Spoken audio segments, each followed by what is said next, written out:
মর্যাদা পুরুষোত্তম ভগবান শ্রীরামচন্দ্রের বিগ্রহ অবমাননা, গাইবান্ধার পলাশবাড়িতে রাম বিগ্রহ নির্মাণে বাধা সৃষ্টি এবং সাম্প্রদায়িক সম্প্রীতি বিনষ্ট করার অপচেষ্টার প্রতিবাদে পিরোজপুরের মঠবাড়িয়ায় বিশাল মানববন্ধন ও প্রতিবাদ সমাবেশ অনুষ্ঠিত হয়েছে।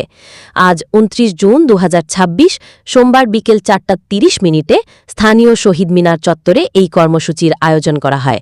বাংলাদেশ হিন্দু বৌদ্ধ খ্রিস্টান কল্যাণ ফ্রন্ট এবং বাংলাদেশ জাতীয় হিন্দু মহাজোট মঠবাড়িয়া উপজেলা শাখার যৌথ উদ্যোগে এই প্রতিবাদ সমাবেশ অনুষ্ঠিত হয়।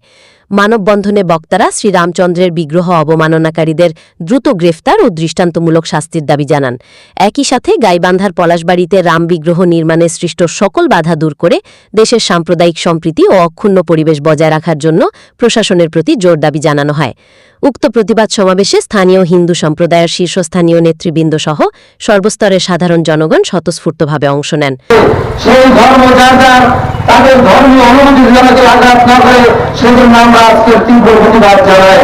আমরা যে কাজ ইতিপূর্বে করা হয়েছে আমাদের গাইবান্ধার পলাশবাড়িতে অনতিবিলম্বে সেই মানুষগুলোকে বিচারের আওতায় এনে তাদের বিরুদ্ধে ব্যবস্থা নেওয়ার আহ্বান জানাই। আস্থা গত নির্বাচনে প্রতিফলিত হয়ে এই একটি জাতীয়তাবাদী দল বিএনপি সরকার ক্ষমতায় আসলো।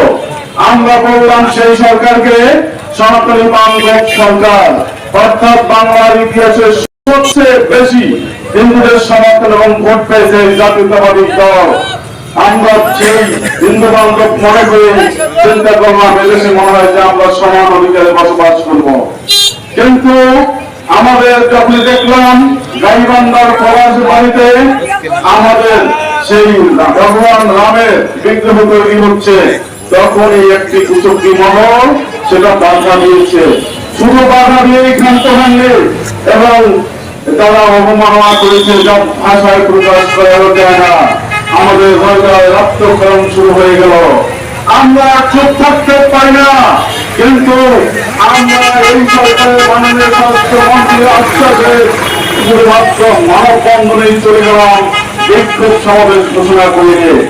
এই সরকারের কাছে আমরা দাবি করব শুধু শিব রাম মন্দির সেই গাইবান্ধায় পলাশবাড়িতে নয়, প্রত্যেক উপজেলায় একটি একটি করে রামের বিগ্রহ তৈরি করতে হবে। তিনি আমাদের রাজ্য ভগবান এবং আমরা স্বাধীনভাবে বিচরণ করতে পারি এবং আমরা যাতে অসাম্প্রদায়িক বাংলাদেশ নির্মাণ করতে ভূমিকা রাখতে পারি সেইটা আশাবাদ রেখে আমি আমার বক্তব্য শেষ করছি। ধন্যবাদ। এবং যখন থেকে বোঝা শুরু করে স্বাধীনতা যখন দিয়েছেন আমাদের মানববন্ধন সভার সম্মানিত সভাপতি এবং আমাদের হিন্দু মহাজোটের সম্মানিত একটি লাল সবুজের পতাকা কিভাবে আমাদের মানচিত্রের মধ্যে দিয়ে আমাদের দেশের নাম উজ্জ্বল হয়, গোল বিশ্বের কাছে প্রচার হয়। কিন্তু আমরা যখন এখন দেখেছি এ পর্যায়ে আমাদের মাঝে উপস্থিত রয়েছে বাংলাদেশ মঠবাড়িয়া উপজেলা শাখার সনাতন সম্প্রদায়ের আস্থা ও নির্ভরতার প্রতীক পৌরসভার সম্মানিত সাধারণ সম্পাদক বাবু মিজানুর রহমান মিজান ভাই। যাই হোক, আমরা কিন্তু